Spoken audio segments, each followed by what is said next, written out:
I'm Anusha, and a fun fact about me is that I have been dancing for basically my whole life. I started training in classical dance, specifically Bharatanatyam, since I was 4, and I've been doing that for almost 15 years now. I recently started Kathak, and I also danced Ras and Garba in high school. So apart from all the academic craziness in my life, I definitely like to go back to dance to have some fun. Lovely. Well, I mean, you're the proper definition of a dancer. I guess I've done it for maybe 2 or 3 years, but I think this is what a dancer is involved in the different styles and has done it almost all their life. I Um, try. Unfortunately, won't be able to dive deeper on that in this episode, but I'm happy to pick your brain about different dance styles once we're done with the episode. Of course, of course. So, everyone, this is Anusha Sainarayanan, a sophomore at UC Berkeley, University of California, Berkeley, close to the beautiful city of San Francisco. She's hoping to pursue medicine. Today, we'll be hearing more from Anusha about various choices she's made, lessons she's learned along the way, as well as advice and insight to young high schoolers like yourself listening to the podcast as you prepare for this upcoming and exciting next phase of your life that we call as university. So, welcome to University Unravel. I'm your host, Arya Darod. I currently study at Minerva University. Welcome, Anusha, and thank you for joining me today. Excited for the conversation. My pleasure. Awesome. I'll dive right into it. And in fact, this is a question I should probably be asking everyone once they enter the episode, is if you were to describe the first year at UC Berkeley in one sentence, what would that sentence be? Tough but rewarding. I think when a lot of people ask me, my younger friends, they'll be like, "Oh, how was your first year?" I think when I were to ask people that are older than me, and they sometimes respond with very negative responses, like, "Oh, it was so hard. University was so hard." It's like so discouraging for me. So when I like to tell other people how my first year was, I hate to like use any type of like negative stigma around college. I think it's definitely what you make of it. Like, there's so many possibilities and opportunities in college, and it's what you make of it. Like, I think obviously the academics is hard. That's why you go to college, right? To learn. But there's also so many opportunities to get involved and make friends and have a fun time. So obviously, like, there were moments in my year where I was struggling academically. I had to set aside a lot of my time to study. But I also made a good amount of friends, and I think that I honestly had a pretty good in terms of social life, I had a pretty good time. So yeah, it was tough, but it was fun at the same time. Lovely. I think the tough part is straightforward. And I think also as seniors, we just enjoy scaring juniors. This is also something that happens. But what were 2 or 3 of the most rewarding things, like something where you invest a lot of effort, but those paid off? Can you talk a little more about that rewarding part? Yeah. So I actually joined, so I'm a chemical engineering major, and I joined a club that was specifically for all the chemical engineers on campus. It's called American Institute of Chemical Engineers, or IKE. And so there's different groups within the club that we work on different things. So I was part of the corporate club, and what we do is we like essentially make a lot of these opportunities for the students in College of Chemistry. So Berkeley is very special because it has a College of Chemistry, which I don't think any other university has like a specific college for chemistry. But we have, so our clubs within the college where it's a very tight knit community. The whole university as a whole is, I think, almost like 40-50K students, but the College of Chemistry is only like, I think, 2,000 or 3,000 students, so it's very small. And so my job was to host different events for this group of 2,000 or 3,000 students. So me and a group of other people, we wanted to host a lab tour. So essentially, Berkeley is a very heavy research university. Most of the UCs really prioritize research. And so a lot of the students really want to get involved, but it can be pretty hard too, because like even now I'm kind of struggling getting into a lab myself, because there are so many undergrads and the competition for only maybe 2 or 3 lab spots. It's crazy. Like, everyone's fighting for the 2 or 3 lab spots. So a lot of students want to get involved with research, but haven't been in a lab themselves, or haven't really seen like what an undergraduate lab looks like. And so we hosted a lab tour for those specific students. So that was, honestly, it was a huge hassle. Like, we had to, get in contact with the professor, make sure the professor's time worked with our time. And then we had to get a bunch of students interested. And then obviously with college students, all the college students want free food. So we had to arrange some kind of like free food aspect. So there's a lot of aspects of planning that went into this huge event, which obviously from the student perspective, you only see like you only see the food and you see the event. You don't think about the planning that goes into it. So that was tough. We had some like hiccups here and there, and dealing with all the event planning along with my exams and everything going on was tough. But the event ended up working out great, and so it was really rewarding, even for me as someone that hasn't seen a really undergrad lab. So yeah. Mm. I mean, that's a pro insider tip, even for someone who's getting into college and you just want to attract friends to an event. Free food, number one thing on college Yeah, students' mind. 100%. Yeah. Free food, I'm there. No, Um, literally. but lovely. This is good to hear. I've got another question about research. So I'm Yeah, sure yeah, labs, because especially for students like you in the natural sciences, life sciences, the labs are competitive, and you need to be in the lab yeah. for research. Do you think it's easier for someone in humanities, social sciences, or computer science where they don't need a physical lab, they can just do the research on their computers? Is it easier for them to get access to research? Are you asking me like in a general standpoint or specific to Berkeley? Specifically to Berkeley. Okay, specifically to Berkeley, I think everything is hard just because it's like a really highly ranked, I think it's the number one public university. It's just because it's a public university, there's so many undergrads. Like the people that come here are like the best of the best. Like I see my classmates, like I'm not saying that I'm best of the best. I'm no means the best of the best, but some of the people that I have met in my classes are just so intelligent and insane. Like they'll just casually be like saying like I wrote this book and I went to this international competition and won first place. Like it's insane. So because everyone is so good in their respective fields, I definitely feel like the opportunity is hard for any field.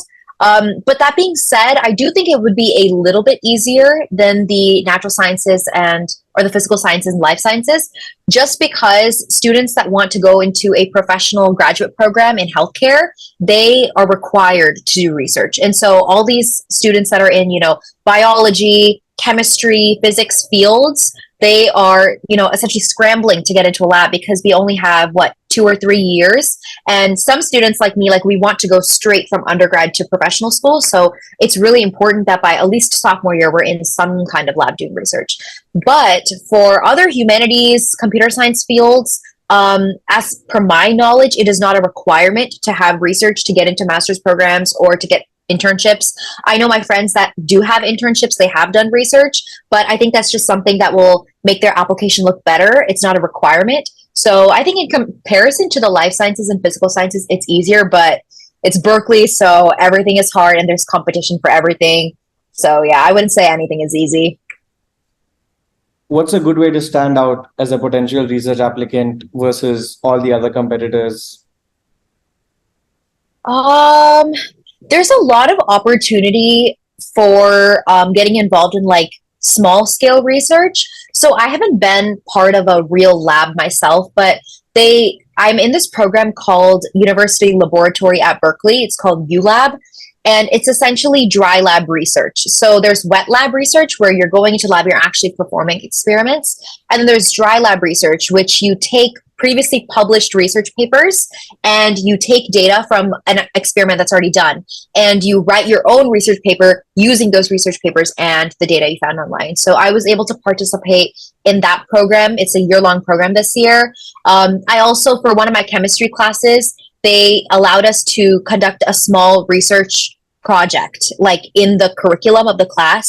So, are you familiar with boba? I don't know if it's Yes. super popular, and yeah, I am like obsessed with boba. But basically, our group we ended up testing the amount of caffeine in different boba stores in Berkeley. So it was super cool. Like, I think getting involved with the smaller opportunities can definitely add to your experiences, especially because there's so much small research going on. I think people think like, oh, like I have to be in the highest of high lab. I have to be in multiple labs. Well, that's not always the case because you could be in a lab, but they could make you do like all of the grunt work and the work that like, you're just like inputting things without actually understanding what you're doing, or like you're just mindlessly reading papers without getting anything. So you want to make sure that when you're joining the lab, you're not just joining the lab for the sake of joining the lab. You're actually you're actually interested in what you want to study.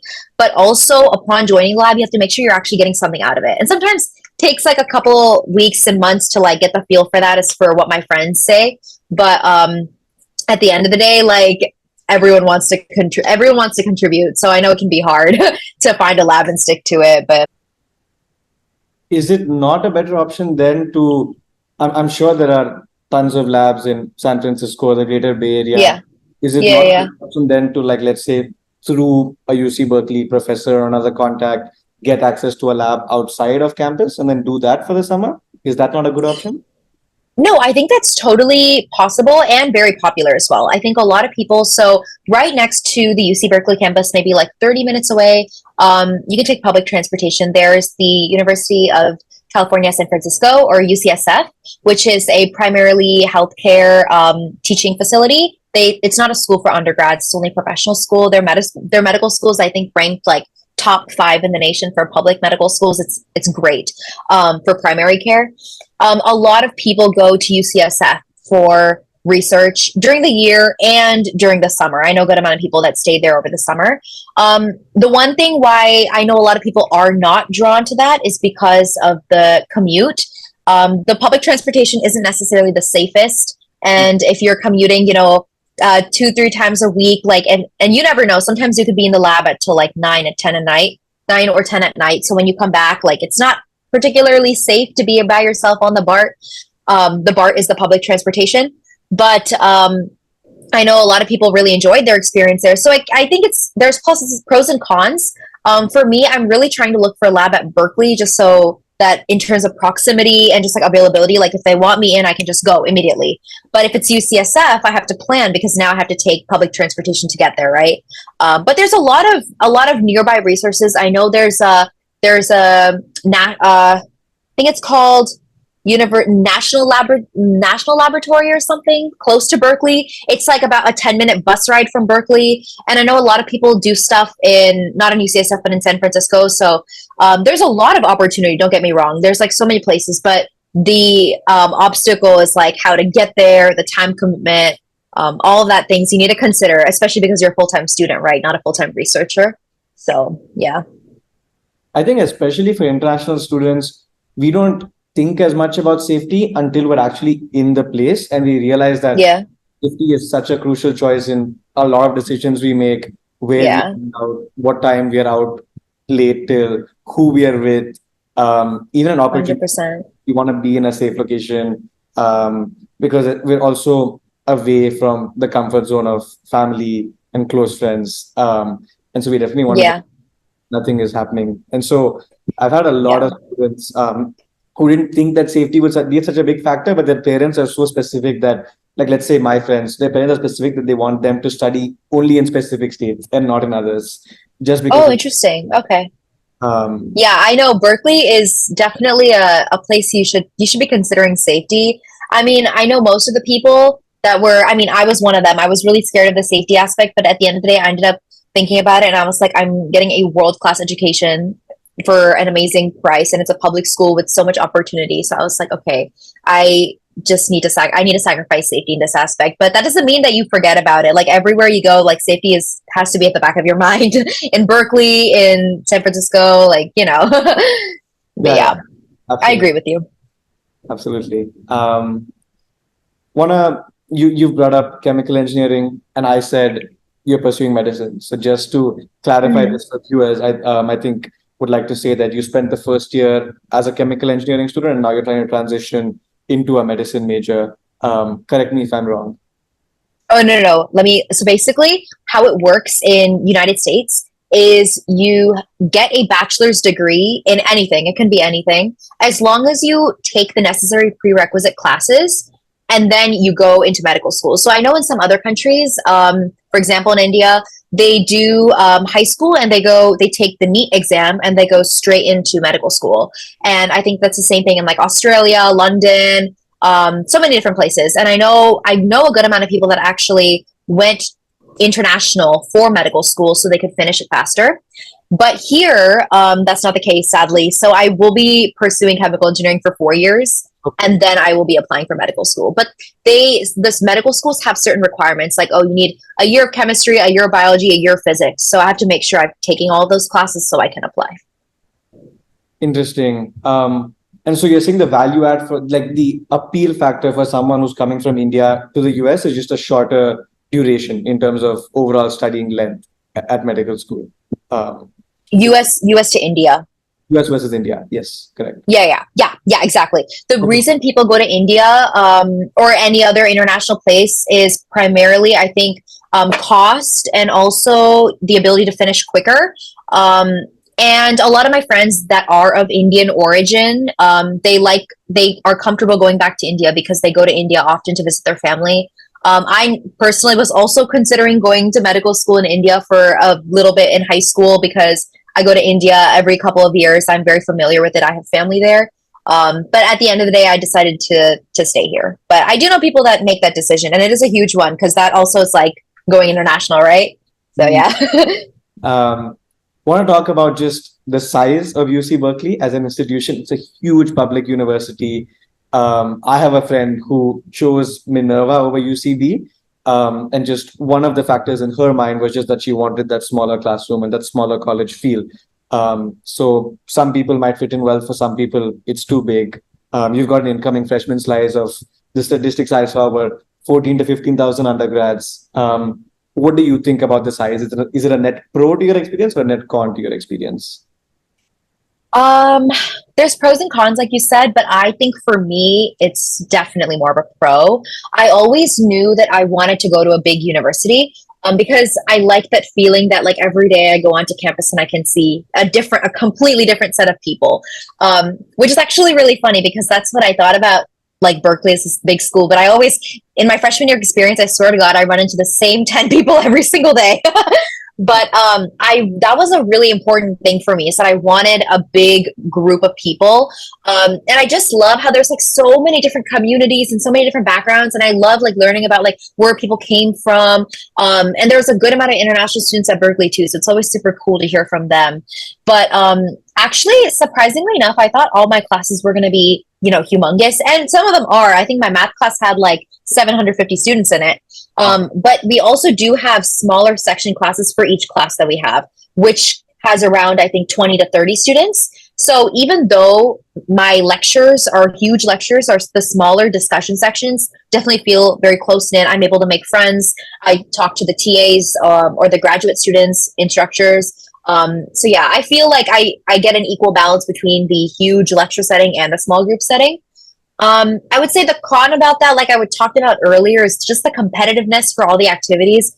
Because there's such a big student population, there's always like at least 15 people lined up for an opportunity, like within 1 second. So that's always there. But in that way, I feel like it's a very good preparation for life because life is going to be like that. There's always a million people standing in front for the opportunities, right? So I genuinely think I always like, my mom would always say this, and I feel like I only realized this once I went to Berkeley, but she was like, Berkeley prepares you academically because it really pushes you. It pushes you how to stand out because there's so many people you need to put yourself in front of, how to voice your opinion. Also the safety aspect, you learn how to take care of yourself and be independent. So honestly, I think Berkeley doesn't realize it, but they do a really good job, I think, with well-rounding their students for the most part. But yeah, did that answer your question? Is there any other questions you have? No, absolutely. I'll follow up. I asked you about standing out in terms of a research point of view, but if we take a step back and look at it just from a more macro point of view, how does someone just stand out as a college student among thousands of peers? Like, what are some interesting ways how you can stand out, be noticed by peers or professors, or seek different opportunities? Office hours, 100% recommend.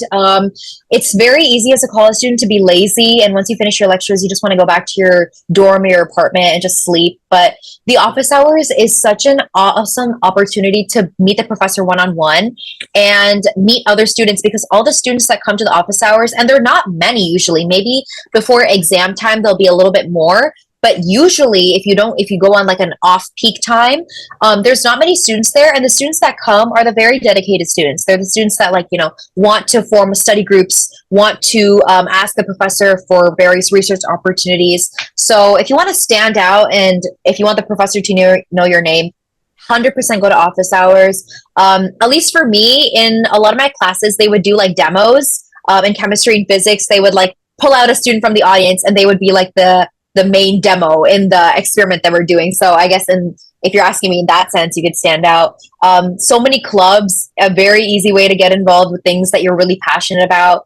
And I feel like there's always like performances going on in Berkeley. Like one thing I love about Berkeley is it's so lively. Like you'll go to campus and no matter when you're at campus, there's always some performance, some dance. Sometimes I'll just be walking by campus and people will just be dancing like in the on the walkway. So it feels like I feel like I'm like in a downtown like New York, you know, where it's like everyone's kind of doing their own thing and it's just so lively. And sometimes people play music on the street. So tons. I mean, I kind of got on a tangent off there of like why I enjoy Berkeley, but like in the standing out sense, like so many ways to get involved, going to office hours. And also I feel like in the beginning, it's very easy to be intimidated by the huge population. But once you overlook that, you see that like everyone at the end of the day is just trying to learn. So like you asking the question, like you are the one that looks good. Like other people could think, oh, you're stupid for the one asking the question, like you singled yourself out. But the person who asked the question is the one that learned. So yeah, you have to think of it in that mindset. But yeah. Yeah, I mean, even if it's a dumb question, I always just love to get it out there. Yeah. Because you never know who is wondering the same thing. Like you could have answered someone else's question. For sure. That's also a good way to think about it. Maybe I'm wording this a little strongly, but this could be a potential apprehension to someone listening to the episode. Okay. The ton of competition at Berkeley. Do you feel like it's energy draining in any sense? Like, is it too cutthroat and you just feel insufficient in any sense? Okay, so I think from a broader university perspective, I definitely feel like I don't think it depends on how you take it because everyone in Berkeley that I've seen for the most part, literally they have their life planned in a very organized way. Like they know exactly what their goals are, which is very admirable. You can, when you hear other people talking about their goals, you can take that as a way of thinking, oh, well, they have their life together and I don't, so I'm not valid. I'm insufficient. Or you could take it away as like, oh my God, like they have their life together. Like I could use this as motivation to figure out how I can be better. So I think it totally, literally just depends on how you take things. There are people that are, you know, cutthroat and competitive, but there also are people that are literally willing to help you at the drop of the hand. They'll give you any notes that you want. It's all about like finding your community, and I think that is very easy to do with such a big undergraduate population. That's what I really like. Is that if you don't like a group of people, you can always go find another. It's not that hard, you know.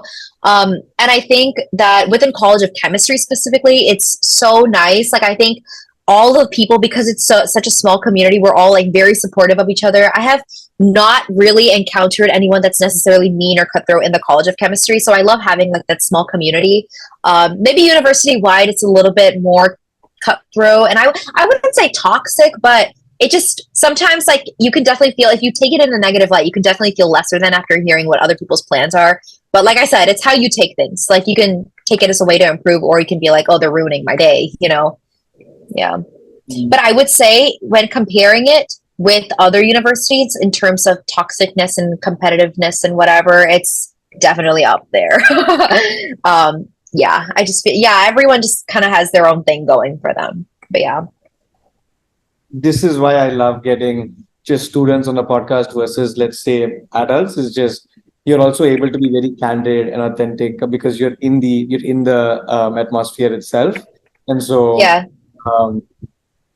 Yeah, I mean, I think I love that we're being honest about how the experience is, but we're also giving people solutions. I think it's definitely up to interpretation. There'll always be people ahead of you, and there'll always be people behind you.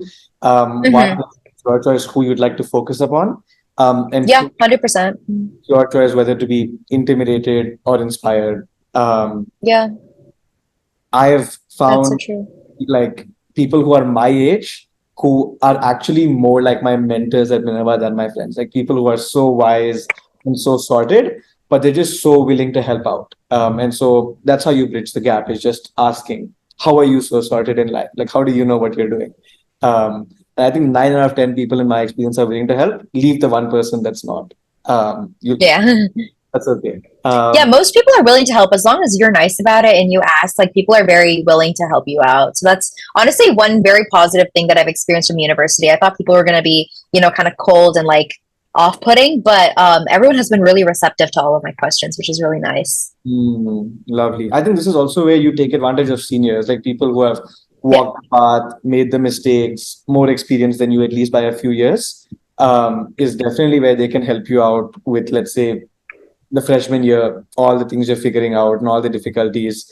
I always love just hitting up seniors with even the smallest of questions. Yeah. And they're always so sweet when responding to even small annoying questions. Because I think honestly, even I would do the same for my juniors. Like I know what they're putting themselves Yeah. through. Exactly. Like I don't have any shame in asking seniors for help because I know like when juniors come and ask me for help, like I'm also helping them out. It's like, give and take. Gotta help a friend out. Passing Yeah. down the knowledge and wisdom as if it's like over generations of students. Yeah. Been the most enjoyable aspect of attending Berkeley so far? Something apart from what you've already touched upon, some very enjoyable aspects, and also Mhm. just one limitation or drawback of attending, which we haven't touched upon so far. Okay.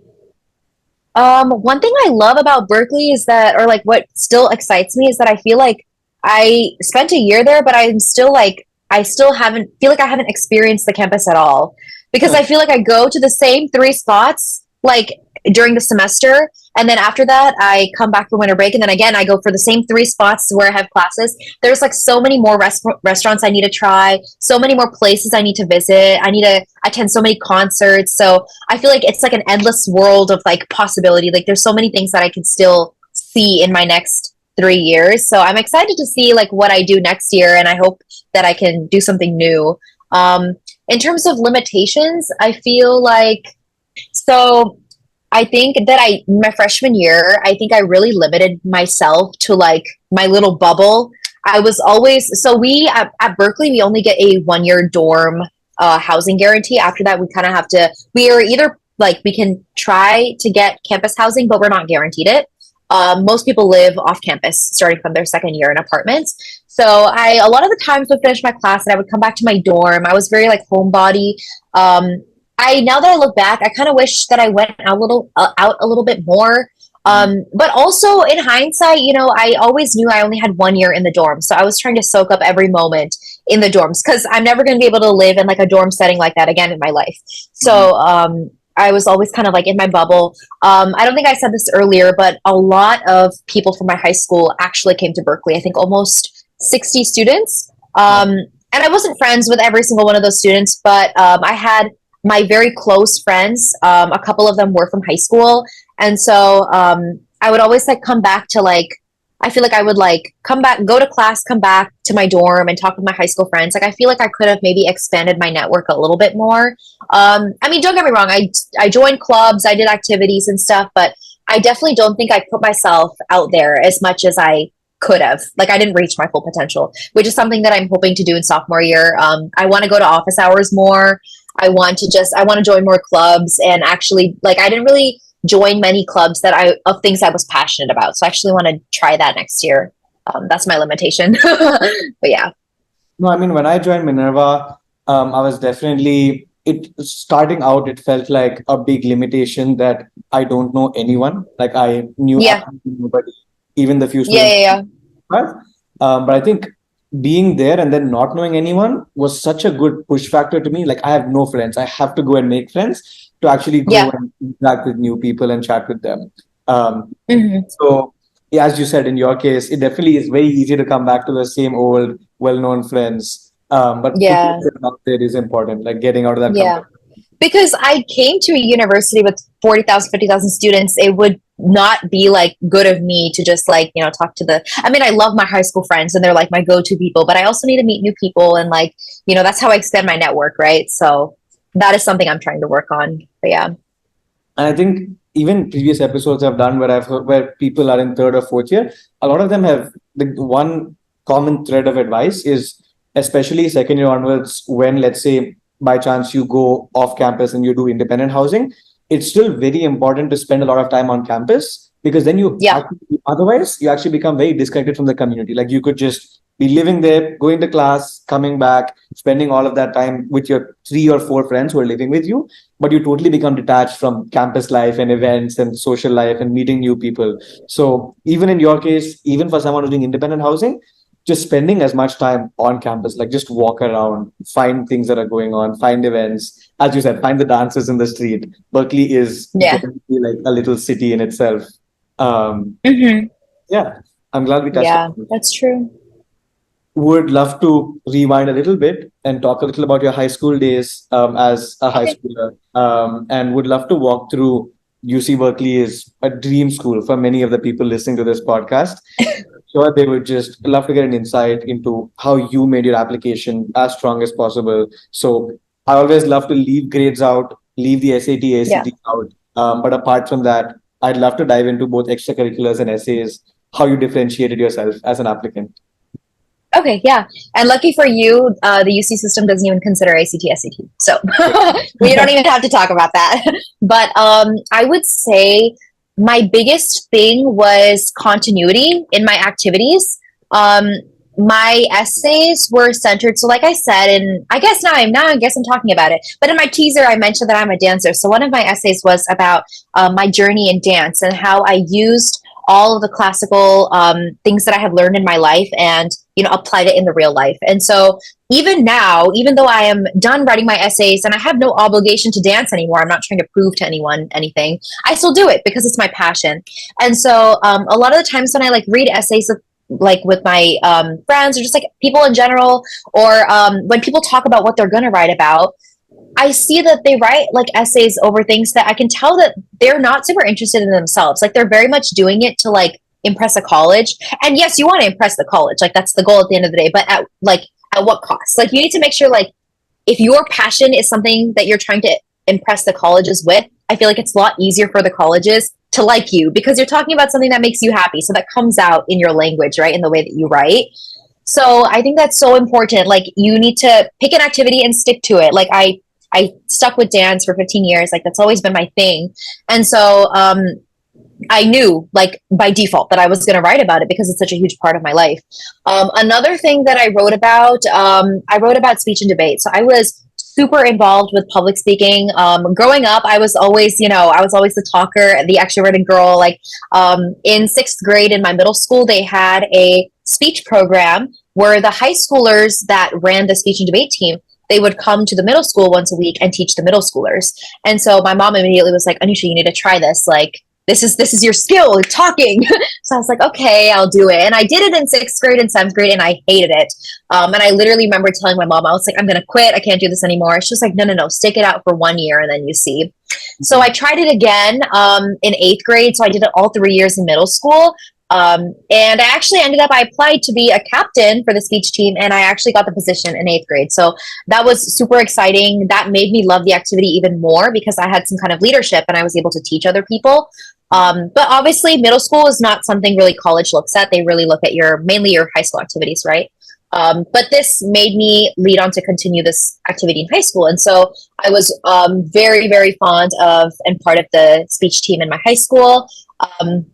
I stuck through it all 4 years, and I actually ended up serving as the president of the team. It had like more than 100 members, 110 members. Me and another girl, we served as co-presidents for the speech team. And that was such a cool experience. We were able to host the middle school speech tournament. We do that every year. So the middle schoolers have an opportunity to compete. I also, in my senior year of high school, I went to the state championship in San Diego. It was in Carlsbad, which is close to San Diego in California. And I was able to place seventh in the state. So that was a huge thing. And I've gone through so many ups and downs in my passions. Like, don't get me wrong. I think a lot of people, when they think of passions, they're like, oh, well, you have to be super good at it and you have to have certain XYZ awards. Like, that's so not true. I think the continuity and sticking through it, even when it's hard and it's bugging you, is so important. And colleges can really see that. Like, you think that they can't see that, but they know because they're reading so many of these essays, and the admissions people, like, they're people themselves. They have done these activities in high school. They have friends and siblings that have done these activities. So they know. And, it wasn't a cakewalk all the time for me, even with speech. I failed a good amount of times. I didn't place. I sometimes would feel like a lot of the times with these competitive activities, I feel like like people, they see you with what you place. Like if you place, then you have some kind of value to them. If not, you're like not really a valuable member of the team. But that's not true, because a team is consisted of all these people that are working towards this activity, right? At the end of the day, it doesn't matter whether you place or you don't place, because you're still contributing to the activity. So I think it's really, really valuable if you write about something that, one, you're passionate about, something that you stuck through for a long period of time. I think that looks really, really good in the admissions counselor's eyes. Obviously, I'm not an admissions counselor, so don't take my advice word for word, but this is just what worked for me. And I think another thing is just being hardworking. Without like talking about grades too much, I think obviously like school can be hard, and it's very hard that a lot of the time students put pressure on themselves to always get A's, or even if parents tell their kids, always get A's. It can be really hard to maintain that, because sometimes you just have these things that go on in your life and you can't control those things, and that can affect your academics. But the one most important thing is to just keep going, like being persistent, being determined. I have to tell myself now too, honestly, the advice that I give my friends in high school, I literally have to take it for myself, because this is I'm doing the exact same thing if I want to apply to medical school. It's like I literally do the same thing in college again. But just keep going through it. Like life is gonna be hard, but the moments that like really challenge you, like that's what like makes you stronger, and then it makes you a better college student. Because I think a lot of people think that college is easier than high school, which is not necessarily true. So yeah, I think really you want to challenge yourself in high school so that the transition to college will be easy too. Yeah. Is there anything you want me to touch on specifically on my activities? No, I think that was very comprehensive. We touched on a lot of different bases there, and then we also got into some great advice and insight for you, as which we're giving to high schoolers who maybe are currently working through the application process. I think, yeah, more than anything, just being a human, like maybe being an impressive human, but not trying to be a god. Like everyone Yeah. wants 90. Because they can really see through the gods. You know what I mean? Like if somebody is really just trying to like add every single activity just for the sake of filling it up, like they can see through that. I think the UC application, I mean, it's almost been like 2 years since I worked on it, but I think it's 20 activities / awards. And I distinctly remember a lot of people were like, oh, make sure you fill up every single one of those 20. I did not end up filling up those 20. And I know a lot of people that didn't fill up those 20 that got into great UCs. So I genuinely think like it's not about the quantity, it's about the quality of your activities. And the admissions people, like they can see through all of that. So there's no need to try, like you said, be a god and impress them. But yeah. Lovely. And I mean, this is a rabbit hole which maybe we won't dive into in this conversation specifically, but from what I've heard, the UC application is also different from the Common App in some interesting ways. And so I think it's important to just be well researched. If you're applying to the UCs, to be well researched on what the application is like. And there are tons of resources. There are YouTube videos of people giving insights into the UC application. But I've also heard that it's a more fun application versus the general Common App. And there are some very interesting questions as well. But maybe that's a topic for a different day. We again touched on this briefly previously, but I'd love to dive a little deeper. What kind of student do you think is a great fit for UC Berkeley? And do you potentially think there are certain kind of students who you think should steer clear of UC Berkeley for whatever reason? I think I would say you definitely need to be someone that can do things on your own. Independence is very important, because you have to keep in mind that you're coming to a school with a huge student population. Like things are not going to be handed to you. And so I feel like, I mean, I don't know any of my friends particularly that came from private schools that really struggled, but I'm sure there are students out there where they're used to being, handheld. The advisors will tell them, here, this is what you do at this time, this is what you do at this time. You will not get any of that in Berkeley for the most part. You need to, if you want to go to professional school, you have to do the research on the professional school. You have to figure out what requirements you have. If you meet up with an advisor, that too, you have to set up the meeting with the advisor. If you meet up with the advisor is going to ask, okay, so show me your plan. And so you have to have that plan planned out yourself so the advisor can help you. So I would say there's a lot of, independence that's involved with it. Like if you need to be able to ask for help. I think that's super important. No one's going to if you're struggling, like maybe in freshman year, first semester, some of the smaller classes, they'll reach out to you and say, hey, do you need help? Do you need tutoring or whatever? But as you advance in your grades, no one's going to come up to you and be like, hey, like I recently saw you were struggling. Like, do you want any help?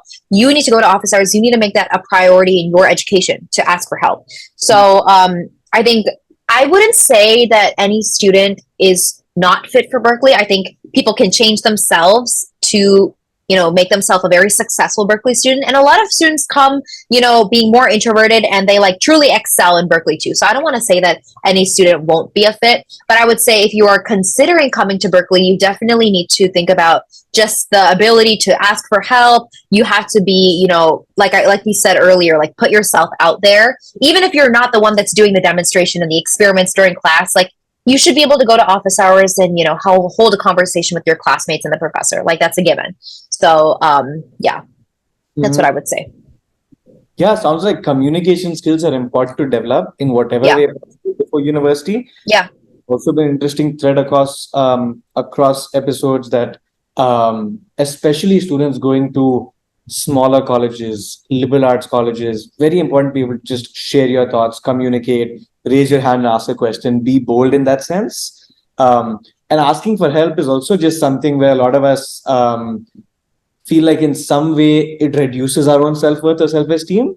But absolutely not true. I think asking for help will, like showing that vulnerability, I think people are more willing to actually give you that help. And rather than suffering in silence and struggling in silence, you have people who might have walked a similar path and struggled. They're more than happy to be there for you and hold your back, especially when family is, in my case, 7 oceans away. For sure. I'm glad we touched on this. Before we transition to a slightly deeper section where we'll talk a little more about life at Berkeley and what you've been up to beyond the classroom, do you want to conclude this first section of the episode with one high-level insight or piece of wisdom for someone who's currently working on their applications, specifically to a US university? I would say if you are, I guess this piece of advice goes for regardless if you're international or you're in the US, you really want to stay organized with all the college app processes. Different schools require different things. One school might ask for 2 recommendation letters. One school asks for your official resume. One school is okay with unofficial resume. So there's just so many different requirements, and it is very easy to, forget something here and there. And especially when you're involving your teachers or like really high level faculty to write all these recommendation letters for you and everything, you want to make sure that you are telling them clearly what you want them to do and being very organized. So from the beginning of your application process, stay organized and don't get lazy. I know it's super easy, like keeping track of everything. One day you just want to like not put everything in your Google folder and just, mix match everything, but you'll be so thankful later. Like now I'm very happy to say that I feel like I didn't make any major mistakes in my application process, primarily just because I was organized from the beginning. And I was always keeping track of when the due dates for when were. So nothing came as a surprise to me. So just keeping track of the dates, because the dates are all jumbled and they come by fast, especially when you're working on essays. But also, keeping track of your spreadsheets, having everything ready to go when you need it is really helpful. For sure. In fact, something I've been reflecting on more recently, beyond, let's say, just the university application, I feel like every big project you're about to undertake on, it could be this podcast, could be a book you're writing, could be the university application. I feel like staying organized and just starting off any good project on a high note, it starts with an Excel sheet. Like make the Excel sheet, have the columns, have the rows, due dates, what is pending tasks, letters of recommendation, which teachers, define it how you want to.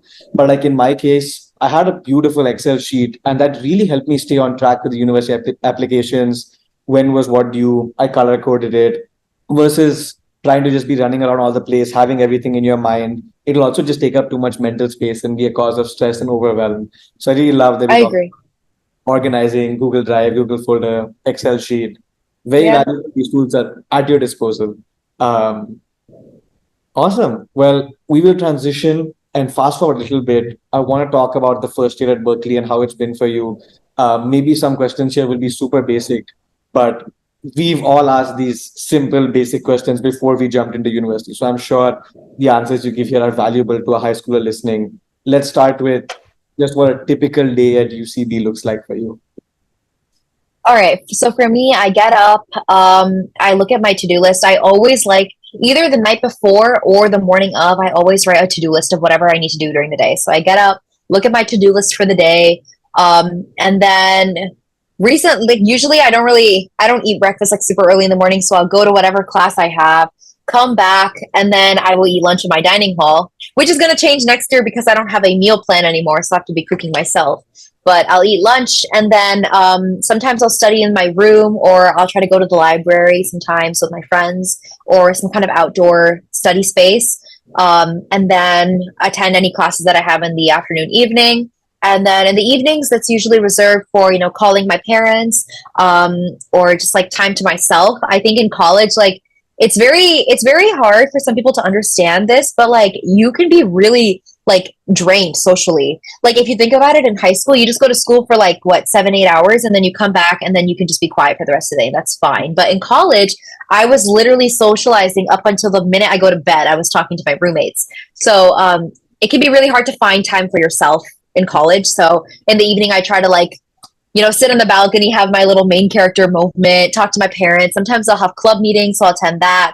Um, or other things with my friends if we want to like eat dinner somewhere nice or just like hang out. So yeah, I think definitely amongst all the academic pressure, it is very important to still make time for things that you enjoy and to spend time with friends and family or when you call them or whatever.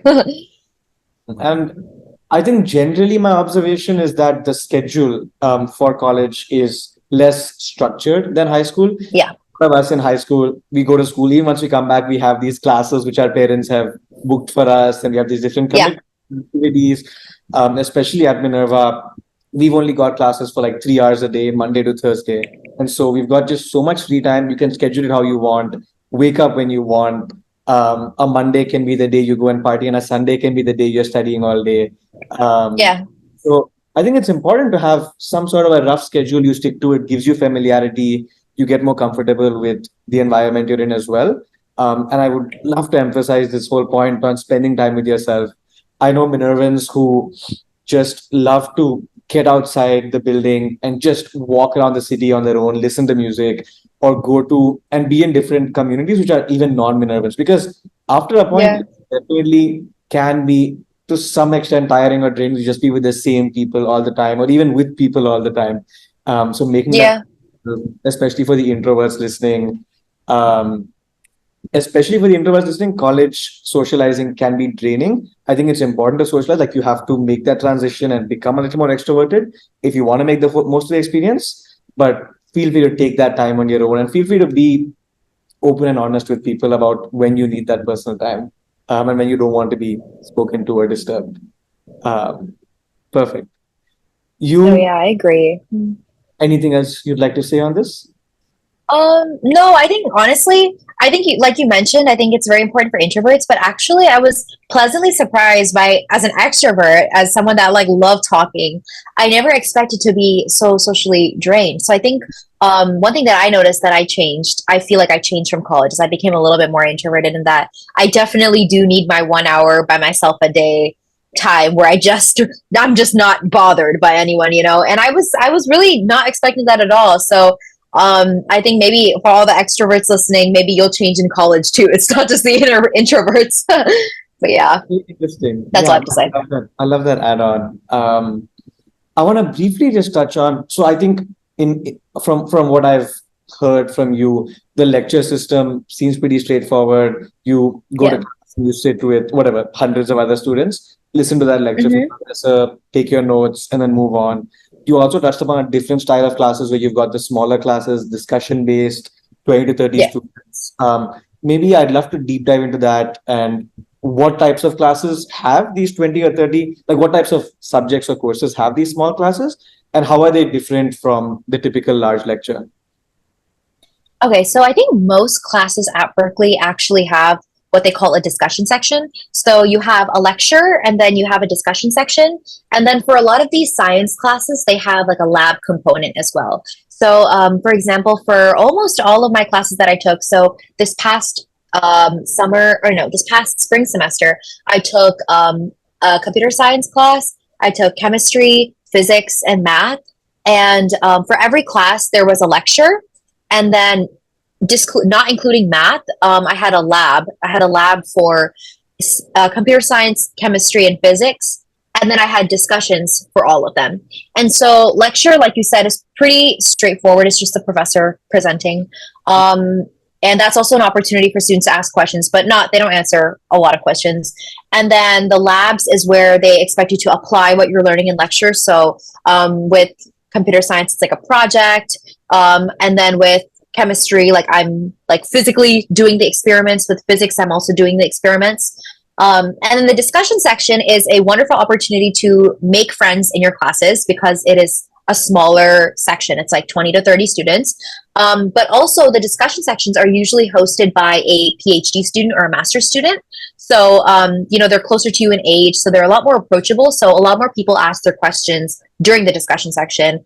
And I really like those. A lot of the times they aren't mandatory. So towards like as the semester progresses, like the attendance really dwindles down. But a lot of the times discussion section is when they give you worksheets to apply what you learn in lecture. In some classes, they give you quizzes during the discussion section, so you have to show up for those. But yeah, the discussion sections are actually used for a variety of different reasons. But I think it's like a wonderful opportunity to like really connect with people in your class, especially because they're just like so big. Like I think all of my lectures were a minimum of 300 students this semester. So yeah. Small fish in a big pond. Again, this is a big apprehension. This was a big apprehension I had before joining Minerva, but very quickly busted once I actually joined. But professors are 3 generations, maybe 4 generations older than you. Is it difficult? Yeah. Do you feel a generation gap? No, not necessarily. I feel like, in fact, a lot of the professors, like, you can tell that they are really trying their best to relate to the students. So sometimes they'll like slip in a joke or something that's like something very like Gen Z coded. So no, actually, I never really felt like a professor was like I wasn't able to like understand a professor or like what they were saying. In fact, I feel most of them, especially like the professors that really do care, like I think they go out of their way to like really learn like how to explain things in ways that they know that we would get. I think a lot of them try to be young at mind and heart because they know they're interacting with students on a daily basis. Yeah. They can't be up there agree. being like at a different place. And so they really like to like come to your level, take the Gen Z approach. And some of the very cutely curious is how I would put it about just Gen Z, new technologies, what's the newest slang. I've had all these weird conversations with professors before and after class, which are lovely. Yeah. Get to know them better and them know us better as students. Yeah. Do you have any message which you'd like to say, which you'd like to give to a high schooler listening who specifically has the concern of not wanting to speak up in class, even if it's a small discussion-based class, just because they're scared of sounding dumb? Do you have any message you'd like to give to them? Honestly, this is something that I still struggle with. I always think like, oh, should I ask the question? Like, am I going to look stupid? But it always comes back to the fact that you have to think that you're prioritizing your education by asking that question. Like, I always have to think like I'm paying like all this tuition. I'm in such a wonderful space where I'm like surrounded by all these like-minded people that all, give so much importance to their education. So it would be hurting me if I didn't ask that question. And like at the end of the day, let's say you're still really nervous to ask in front of a group setting, that shouldn't stop you from asking the question altogether. You should, find a way to go to office hours, like I said, or discussion section. Like after the discussion section, you can ask the TA or the GSI. There's honestly so many ways to reach the instructor, whether it's like literally talking to them in person or sending them an email, which obviously I prefer talking to them in person because I feel like the connection that they get is so much more valuable and they remember you by face. They like to interact with students. That's why they're a professor and they work at a university. But I get that sometimes, students don't want to talk, and that's totally understandable, honestly. But that doesn't mean that you should completely forget about your question. You should still ask your question, just find a way to ask them in a way that maybe doesn't make you feel as intimidated. Yeah, that would be my response. Take the insane amount of tuition which we're all paying to these amazing schools as a motivating factor to make of the experience. Like people can call me stupid, but I'm the one paying the tuition at the end of the day. So And also, I think these 4 years are like just the time. There's yeah. no success indicators. You're not trying to get a promotion at a job by asking that super Yeah. smart question. It's the time to And ask. who's gonna remember? Like you ask a question that you might think is stupid. First of all, if other people probably have the question too, but no one's gonna remember the question that you asked like a week from that date. So in hindsight, in the long term perspective, it really doesn't matter. But that obviously you have to put that into perspective when you are like in the position of asking the question, right? That's the most important part. Yeah, which is the hardest thing to do. I mean, we're not saying that it's easy, but yeah, definitely the long term, a week from now, you're probably the only one who's going to remember that silly question. Yeah. Everyone else has moved on. Yeah. Plus, I mean, I always like to say that even if it's the smallest clarification, like even on the podcast, I love continuously clarifying and saying, like, please correct me if I'm wrong, because I don't want to even have the smallest ounce of misunderstanding in my mind, which potentially could have a bigger negative effect later on. Like even the smallest Yeah. misconception about what something means or about a certain process. I would rather just Mm-hmm. make a statement and ask someone to like just confirm that what I'm saying is correct. Sometimes my questions are Mm-hmm. basing what someone has said. Do you agree with me? Like, is this a correct summary of what you've said? Um, Mm-hmm. those questions are also super valuable. But I'm glad we dive deeper into this because also um, asking a dumb question to a teacher maybe was easier to someone in high school versus maybe there are listeners who are like just intimidated by this super smart, super wise, accredited professor.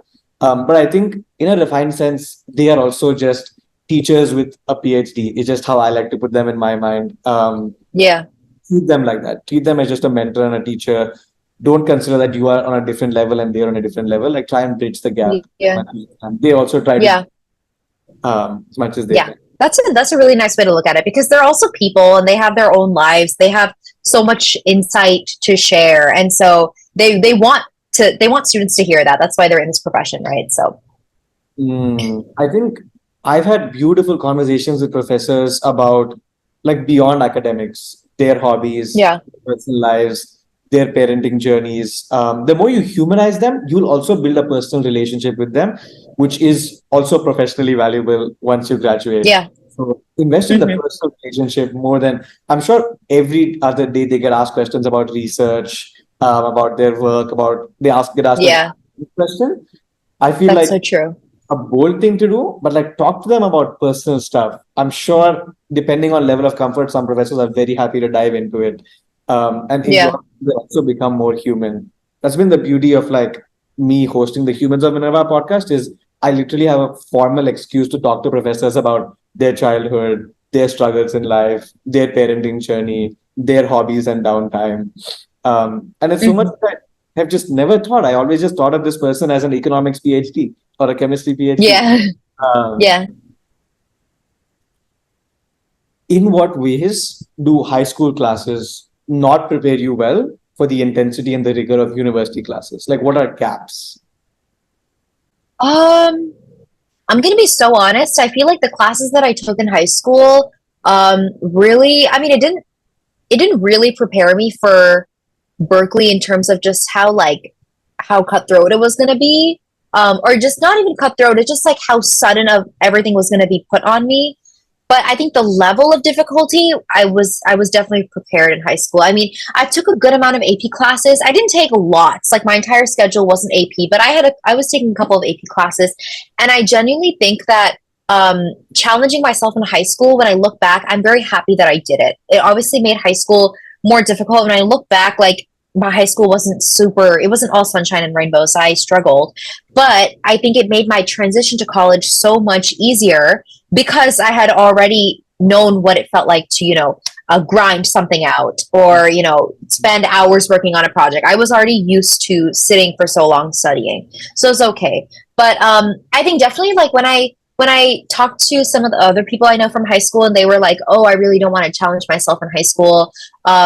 I don't know how they're doing in college now, but personally, I've always liked the idea of like if I knew that I was being challenged, then I felt like I could take on anything. Mm. And yeah, I don't know. I think one thing that high school I always felt will not prepare you for college is just the intensity of college in general. Like in high school, you might be taking like maybe two or three STEM class. Like I'm assuming if you're a STEM major, you're probably taking like two or three STEM classes.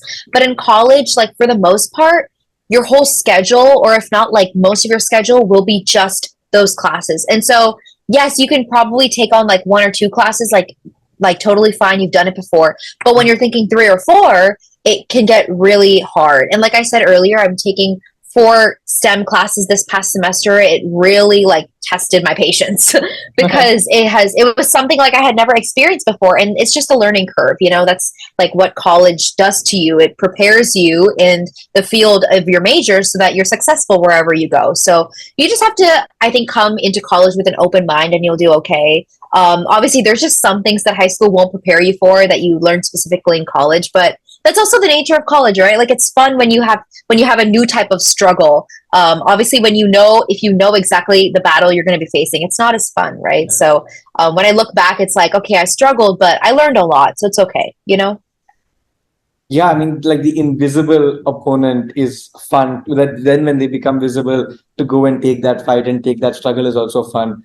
If Mm-hmm. I had known what I was throwing myself into when I entered Minerva for the first year, I might not have even have come. Like I might just have pussied out of it. So I'm glad that some Yeah, struggles are yeah. Yeah, unknown. sometimes it's a blessing in disguise that you don't know what you're going to put yourself into because you could come out like learning so much, but that would have been so intimidating for high school you, right? For sure. And I can speak specifically to IB, but just a few things I've picked up in terms of Mm-hmm. more macro thoughts is one, colleges love to see that you're challenging yourself in high school with classes, plus also doing well in those classes, like not doing very poorly in those classes, trying hard and actually showing that you're doing well in a challenging class in high school. For an IB student, this could be a math higher level or a computer science higher level, like pays off when you're doing the application. Plus, a few classes where, like in high school, you generally have to take a few classes outside of just that specific field. So, let's say in your case, maybe that was like a literature class or a history class. In my case, maybe that was a computer science or a physics class. Those classes will help you in college because most colleges have those general education requirements, at least in the US. So I know friends who like Yes. are in a STEM field, but they're so grateful that they studied literature in high school, even though they hated it, because now they're understanding what's going on in their literature general education class. But I'm glad Yeah. I did a CS class in high school because at Minerva we did have one of our cornerstone courses being about math and logic and computer science and programming, and it wasn't that Yeah. I kind of knew what. Yeah. No, Um, I think that's definitely a pro about high school is that they require you to take all these certain classes because they want you to see which of these classes you like, right? And I think now that I look back, I'm like, okay, maybe that's their way of like, you know, showing students what their calling is. Like that's how you figure out what you want to do in your life is you have six, seven classes and you know, like, oh, these are the two classes I love. The rest of them, I just do it for the sake of doing, you know? But at the end of the day, it makes you a very well-rounded student that you're able to like write essays and analyze paragraphs, but you're also able to like code and do math problems, right? yeah, the quantitative plus qualitative skill set, sort of like the winning combination. Yeah, for sure. Want to touch on the how you've been spending this first summer after UC Berkeley. I know, especially Yeah. for a freshman, can be intimidating to figure out the long 3 4 month summer. A big fear in the mind, even in my mind, was just I'm going to waste the whole summer away watching Netflix. That is the case. That's a valid fear.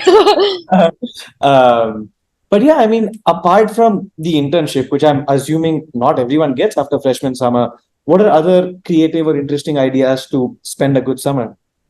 hmm I actually am not doing an internship, so I'm taking two classes at Berkeley, and then I'm taking one at a local community college. I know a lot of people take classes. It's a great way to see things that you're interested in. You can knock out some general ed requirements and just make your load for the semester a little bit lighter. Because a lot of these classes, the two classes that I'm taking at Berkeley, are both actually online, so I'm able to do it from the comfort of my home, which is very nice.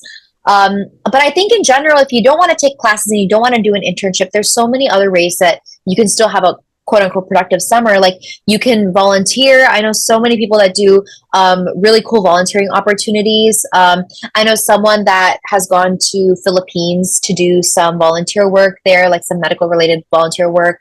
I know a lot of people that volunteer at like just like their local like community center. I'm like very involved with my local religious community center, so I'm literally always there with my family volunteering. I try to make time for that.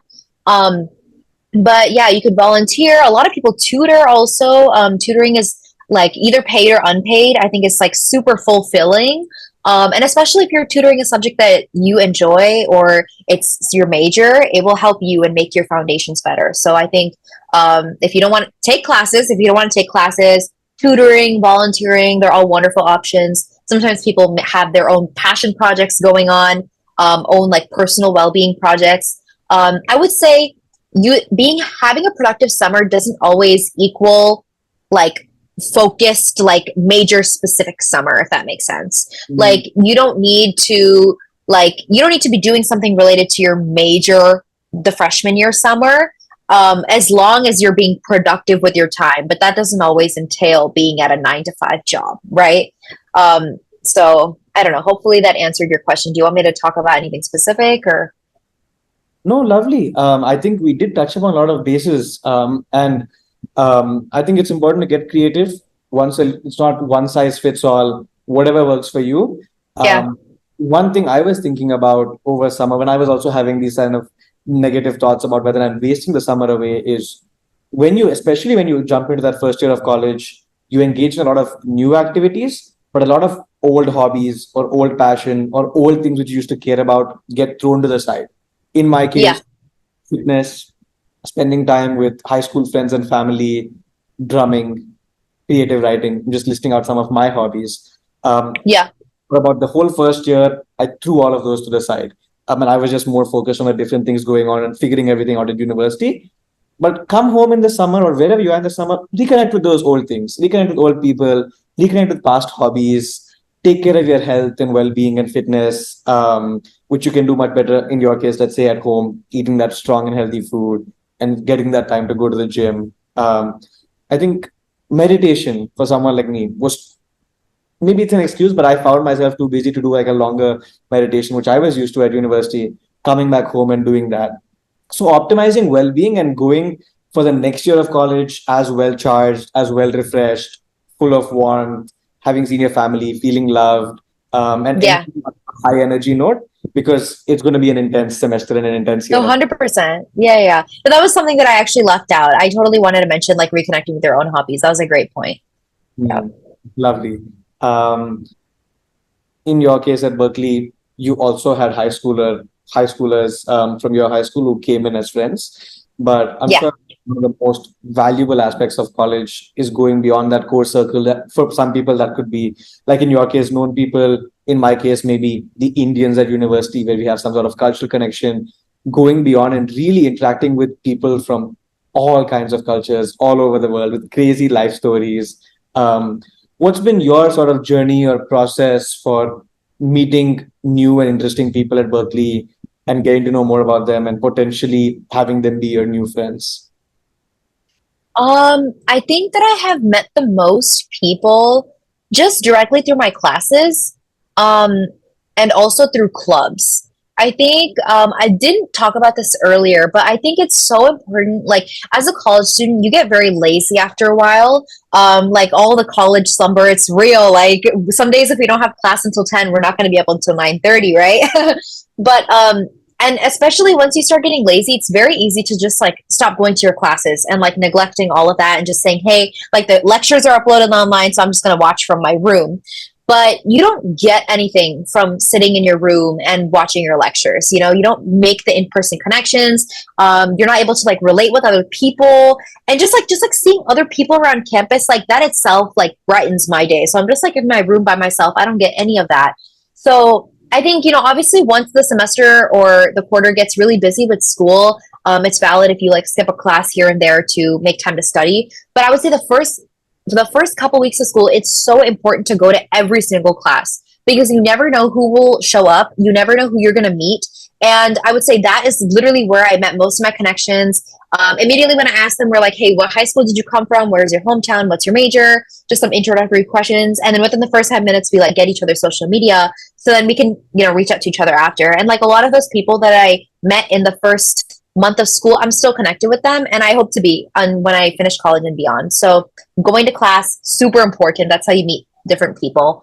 And clubs, I think clubs are a great way to meet people that have a shared passion with you, but also have different backgrounds. So, like I said, I'm part of the chemical engineering club. Like, obviously, our common ground is that we are all the same major, so we have something to relate to. But then, in terms of like our hometown, our upbringing, everything is different. So we can talk about like, how we were interested in this field and like what got us into it and what our other passions are. And I think that is so important. Is not just joining. Obviously, I am in a major related club, and I want to join more clubs that are towards like my actual passions. But it's so important to go out of your way to join these clubs. Sometimes you will feel so lazy on Thursday night. It'll be raining outside and it'll be dark at like 5:30, and you're like, do I have to get out of my bed and walk all the way 20 minutes to a club meeting in the rain? But in the long grand scheme of things, it is so worth it because you make all these really valuable connections. And most of the time, this is where you meet all your upperclassmen friends. And I have had such good experiences with my upperclassmen friends. They're so nice. And I feel like every time I like hear like at least when I was in high school, I felt like that was a huge thing that I was scared about, is that upperclassmen will, kind of look down at me and be like, oh, like it's a freshman. I don't want to help her, like let her struggle. But I've literally had like no negative encounters. So yeah, definitely putting myself out there by joining clubs and actually attending class was like my best way of meeting new people. And I think also in the first couple of weeks, I tried my best to get to know the people in my dorm. It can be kind of awkward, talking to people because we had communal bathrooms. So I'd be like brushing my teeth, and like the person next to me, I'm just like, how was your day? It's kind of awkward, but that's just how you spark conversation and you meet people. And like, even if I'm not best friends with the people that I meet, like some of the people that I met in my dorm, at least like later when I reflect on it, I don't feel regret that like, oh, I lived with them for a year and I never even had a conversation with them. It's like I made really nice use of all of the connections that were given to me, or like the people that I was surrounded with. But yeah, especially take advantage of the shared living space, especially with people like roommates or just people on your floor or just in that building. You're going to be seeing them in their pajamas. You're going to be seeing them when they're sick. You're going to be seeing them when you're brushing your teeth. Yeah. Like you're connecting with them on a much more personal basis versus like, let's say, going to class well dressed and connecting with someone more professionally. But that's true. I know so much about my roommate just through random conversations at night, or like taking care of each other when we're sick, creating that emotional bond. You get more comfortable asking people deeper and more personal questions, especially when you're spending just so much time with them every day in that more personalized setting of the room or the dorm. We're beginning to wrap up the conversation, but I probably shouldn't leave without a question that I probably should have asked way before, but better late than never, specifically for the chemistry geeks listening. What appeals to you so much about studying chemical engineering? Like, why do you enjoy it over, let's say, doing a bio or a physics major at Berkeley?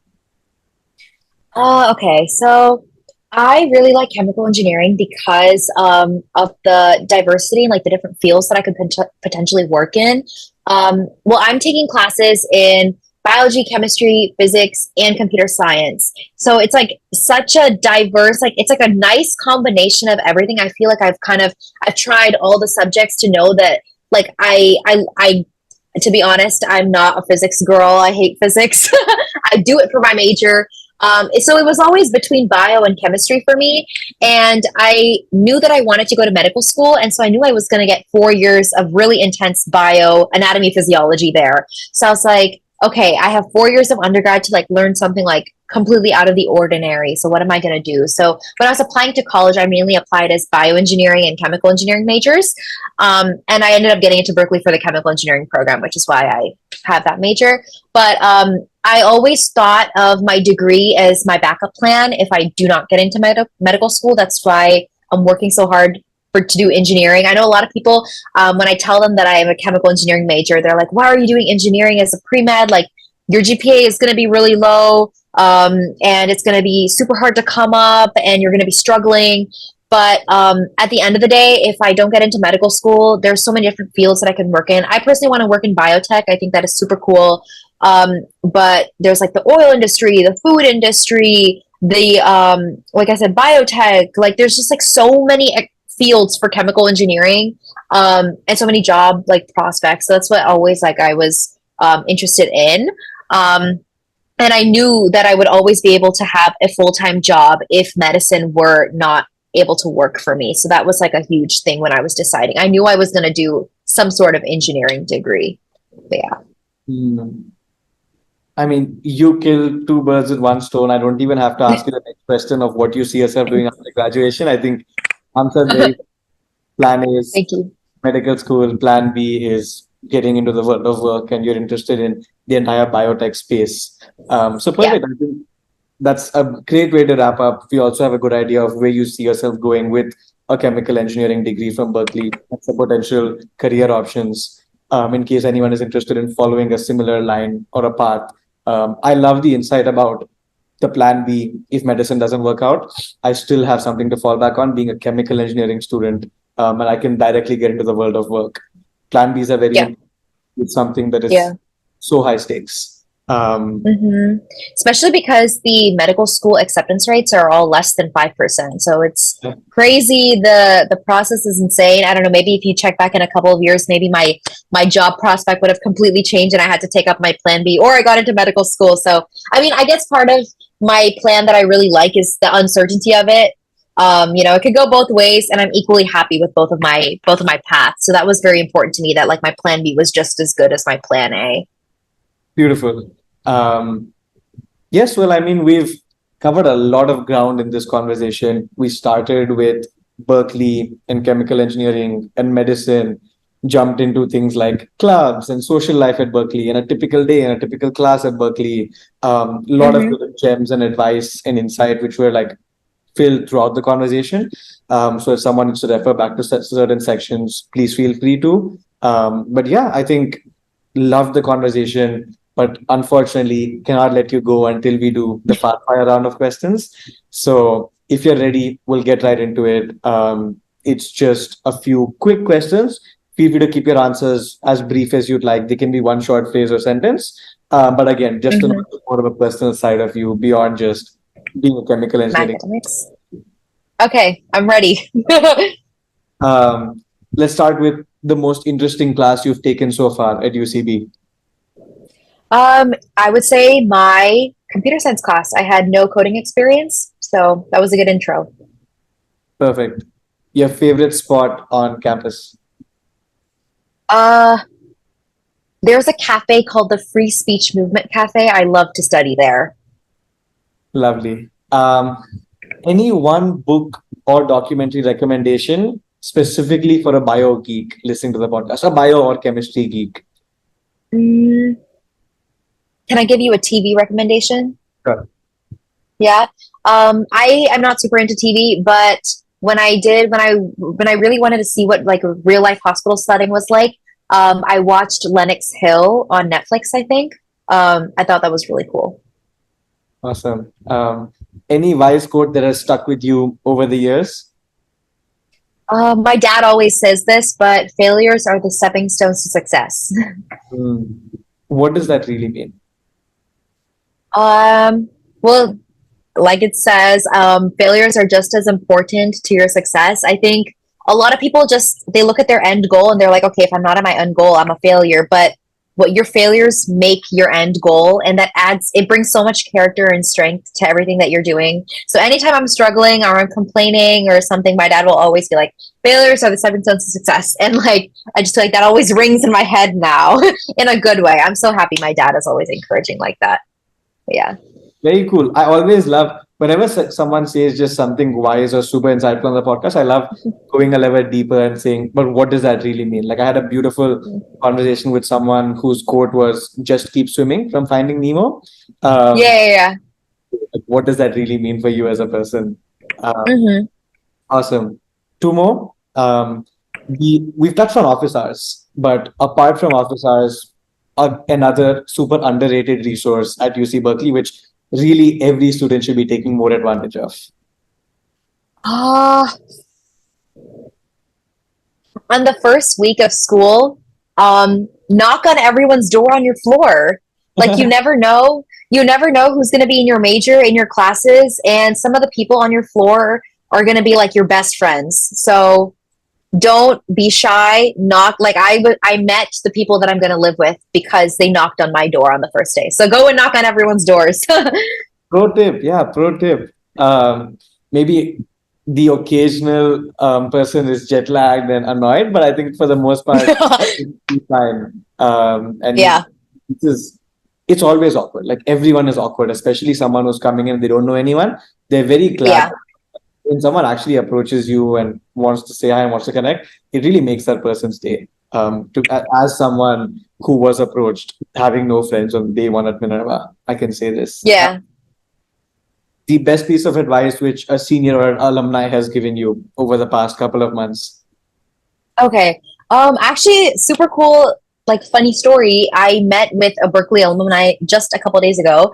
Um, and he told me that everything will work out in the end. And I think that's like so valuable. When I think about it, like there's so many ups and downs that are in any phase of life, in high school and college and beyond. Like it's not always going to be a cakewalk, but just know that like everything we're doing towards some end goal that we have, and it'll work out. We'll be fine. Like in the long grand scheme of things, we're not going to remember that one test that we failed or that one experience that like really took a toll on us. It'll just be about like the overarching experience. So you will be fine is my advice to other people that was given to me. Lovely. If you had to give one more piece of advice, just because I wrap Okay. up every Yeah. one final piece of advice or one message, if you had to sum up, we've discussed a lot of things, but if speaking directly to a listener, someone who is a couple years younger than you, about to jump into this whole new world of university and life, any last messages or closing thoughts? Actually, I feel like I have a really good one. So just live in the moment is something that I have to tell myself every day. Like every day I log onto social media and I follow lots of like creators that are like in the medical field, and like I'm like, oh, I really want to be them. I want to be in medical school. I want to be a doctor so bad. But I'm like, wait, I am a student in university, and so many people would kill to be in my place where I am now. Like I need to really slow it down and enjoy these 4 years because I'm never going to get them again. So, I mean, our whole life, we're always thinking like, what's next? What's next? Like after you finish high school, you go to college. After you finish college, grad school. After that, it's like, oh, where's your job? You know? So just pause and live in the moment. Like no day is going to be the same in your whole life. So just enjoy things how it are. You should be organized and you should have a plan, but that doesn't mean that you should be living in the future. That Mhm. is my final piece of advice. Maybe this is from Kung Fu Panda, but then I think he said the present is a gift. Like it is literally the present. So enjoy the present which you've been given. Yeah. Um, Yeah. Lovely. That's a great way to wrap. Brilliant. Well, I mean, unfortunately, I could probably pick your brain longer, but for the episode, we will wrap this episode up, Anusha. What's the best way for a listener to connect with you if they either just want to reach out and say hi or they have follow-up questions? So you can totally reach out to my Berkeley email address. It's a Sainarayanan at berkeley.edu. So the first letter of my first name and my last name at berkeley.edu. I actually recently heard that Berkeley is allowing for even alumni to like preserve their Berkeley emails. So hopefully it should be there for a couple of years now if you ever want to reach out. Lovely. And for the non-Indians listening to the episode, I will definitely link that in the description. If Yeah. Narayanan. Um, but thank you so much. I had a lovely time, learned a lot about Berkeley as well. Thank you for your wise words on University Unraveled, and it was a pleasure to host you on the podcast, Anusha. Thank you so much for having me. All right, that was the episode. To all the young listeners out there, I hope you enjoyed. I hope you learned something new, and I hope you feel more energized, inspired, and curious for the exciting university journey that lies ahead. Stay tuned. Many more wonderful episodes to be released on Uni Unveiled across a diversity of majors, countries, institutions, and speaker profiles. If you enjoyed this episode, please be sure to like, share, and subscribe to our YouTube channel Uni Unveiled. This podcast is just a small part of a much larger initiative undertaken by my family called Serene Strokes to spread positive sparks of growth, transformation, and joy among all our audience. Check out our official website www.serenestrokes.com. In the description and comments, please feel free to share other topics and questions which you would love to hear about from our different speakers on this podcast. Until then, take care and remember that this big word, university, may not be as scary or as intimidating as you think it is. Thank you for listening to Uni Unveiled.